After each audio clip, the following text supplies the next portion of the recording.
Hello friends, आज हम विस्तार से समझेंगे सीआरपीसी का सेक्शन 164 जो कि बीएनएसएस का सेक्शन 183 है। इस सेक्शन का उद्देश्य यह सुनिश्चित करना है कि किसी आरोपी का कन्फेशन, जहां इसे इकबाल जुर्म भी कह सकते हैं, या किसी गवाह या पीड़ित का स्टेटमेंट स्वतंत्र, स्वैच्छिक और बिना किसी दबाव के दर्ज हो। इसी कारण यह बयान पुलिस अधिकारी नहीं बल्कि जुडिशियल मजिस्ट्रेट के समक्ष दर्ज किया जाता है। इस सेक्शन का सब सेक्शन 1 कहता है कि कोई भी जुडिशियल मजिस्ट्रेट, चाहे उसके पास उस मामले का ट्रायल करने का अधिकार हो या नहीं, जांच शुरू होने से पहले या किसी भी समय आरोपी का कन्फेशन या व्यक्ति का स्टेटमेंट रिकॉर्ड कर सकता है। इसमें महत्वपूर्ण बात यह है कि मजिस्ट्रेट का ट्रायल मजिस्ट्रेट होना आवश्यक नहीं है। उद्देश्य केवल निष्पक्ष रूप से बयान दर्ज करना है। यह प्रावधान इसलिए रखा गया है ताकि किसी भी स्टेज पर व्यक्ति का स्वैच्छिक बयान सुरक्षित रूप से रिकॉर्ड हो सके। इस सेक्शन का सब सेक्शन 2 कहता है कि यदि आरोपी कन्फेशन करना चाहता है तो मजिस्ट्रेट सबसे पहले उसे यह स्पष्ट रूप से बताएगा कि तुम कन्फेशन देने के लिए बाध्य नहीं हो। यदि तुम कन्फेशन करोगे तो उसका उपयोग तुम्हारे ही विरुद्ध साक्ष्य के रूप में किया जा सकेगा। इसके बाद मजिस्ट्रेट यह सुनिश्चित करेगा कि आरोपी किसी पुलिस दबाव, धमकी, प्रलोभन या यातना के कारण कन्फेशन नहीं कर रहा हो। यह पूरी प्रक्रिया स्वैच्छिक जांच कहलाती है। सरल शब्दों में अगर इसको कहें तो मजिस्ट्रेट पहले आरोपी को उसके अधिकार समझाता है, फिर यह जांचता है कि बयान पूरी तरह उसकी मर्जी से दिया जा रहा है या नहीं। इस सेक्शन का सब सेक्शन 3 कहता है यदि मजिस्ट्रेट को यह लगता है कि कन्फेशन स्वेच्छा से नहीं किया जा रहा है तो वह कन्फेशन रिकॉर्ड नहीं करेगा। इसका मतलब है अगर जरा भी दबाव, डर या संदेह हो तो मजिस्ट्रेट बयान को रोक देगा और उस कन्फेशन को आगे किसी भी तरह से उपयोग में नहीं होने देगा। इसका उद्देश्य न्याय प्रक्रिया को पूरी तरह निष्पक्ष और सुरक्षित रखना है।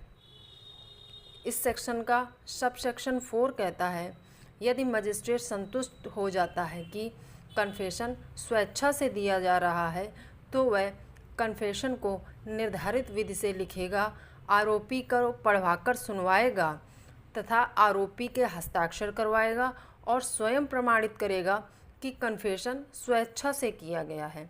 यह प्रमाण पत्र बहुत ही महत्वपूर्ण होता है क्योंकि यही साबित करता है कि बयान बिना किसी दबाव के दिया गया था। इस सेक्शन का सब सेक्शन 5 स्टेटमेंट से संबंधित है, न कि कन्फेशन से। यदि कोई व्यक्ति जैसे गवाह या पीड़ित मजिस्ट्रेट के समक्ष बयान देता है तो मजिस्ट्रेट उस बयान को साक्ष्य या एविडेंस रिकॉर्ड करने की निर्धारित प्रक्रिया के अनुसार दर्ज करेगा। साथ ही मजिस्ट्रेट उस व्यक्ति को शपथ भी दिला सकता है।